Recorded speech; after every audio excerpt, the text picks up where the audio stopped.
Assalamualaikum warahmatullahi wabarakatuh.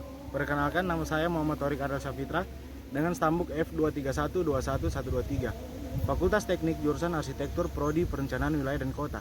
Kali ini saya membuat konten mengenai mata kuliah Perencanaan Lingkungan Kebencanaan dengan bobot SKS 4 dan posisi mata kuliah ini berada di semester 6, dengan tujuan agar mahasiswa dapat memahami dampak negatif dari lingkungan kebencanaan dan manfaatnya, agar mahasiswa dapat mencegah dampak dari kebencanaan.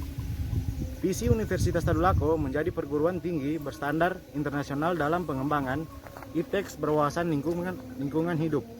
Misi, menyelenggarakan pendidikan yang bermutu, modern, dan relevan menuju pencapaian standar internasional dalam pengembangan IPTEX berwawasan lingkungan hidup. Menyelenggarakan penelitian yang bermutu untuk pengembangan IPTEX berwawasan lingkungan hidup. Menyelenggarakan pengabdian kepada masyarakat sebagai pemanfaatan hasil pendidikan dan hasil penelitian yang dibutuhkan dalam pembangunan masyarakat. Menyelenggarakan akan reformasi birokrasi dan kerjasama regional, nasional, dan internasional. Bencana adalah peristiwa atau rangkaian peristiwa yang mengancam dan mengganggu kehidupan dan penghidupan masyarakat yang disebabkan oleh faktor alam atau faktor non-alam maupun faktor manusia sehingga mengakibatkan timbulnya korban jiwa, kerusakan lingkungan, kerugian harta benda, dan dampak psikologis.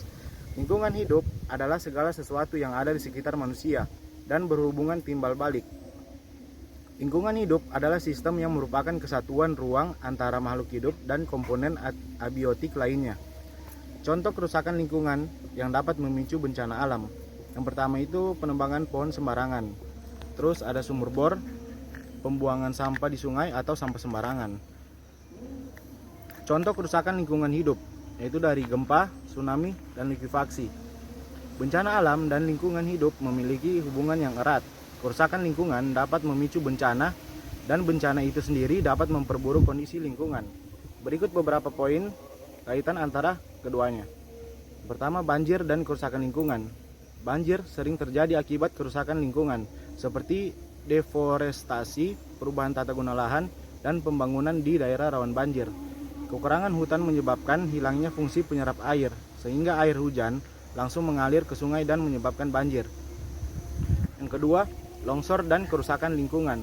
Longsor terjadi ketika longgar dan tidak stabil. Kerusakan hutan dan perubahan tata guna lahan dapat mengurangi ketahanan tanah terhadap longsor. Penggundulan hutan dan aktivasi pertambangan juga dapat memicu longsor. 3. Kebakaran hutan dan lingkungan hidup. Kebakaran hutan sering terjadi karena perubahan iklim dan aktivitas manusia. Kerusakan lingkungan seperti penebangan liar dan perubahan iklim meningkatkan risiko kebakaran hutan. Yang keempat, kekeringan dan lingkungan.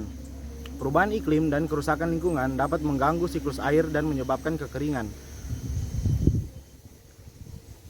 Terus, bagaimana cara mengelola limbah beton yang banyak tersebar di Kota Palu pada tahap rehab-rekon bencana pada GIMO 2018? Cara pertama yang dapat dilakukan adalah dengan menggunakan metode daur ulang. Dalam metode ini, limbah dihancurkan menjadi serpihan kecil dan kemudian dicampur dengan bahannya, tambahan seperti pasir, air, dan semen, sehingga menghasilkan beton yang baru. Metode ini sangat efektif dalam mengurangi jumlah limbah dari pabrik beton. Cara kedua adalah pengelolaan fisik dan kimia.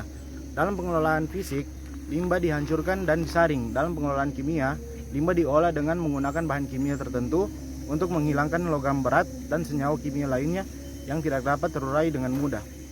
Ada banyak hal yang bisa kita lakukan untuk mengatasi dan mencegah adanya bencana alam di sekitar kita.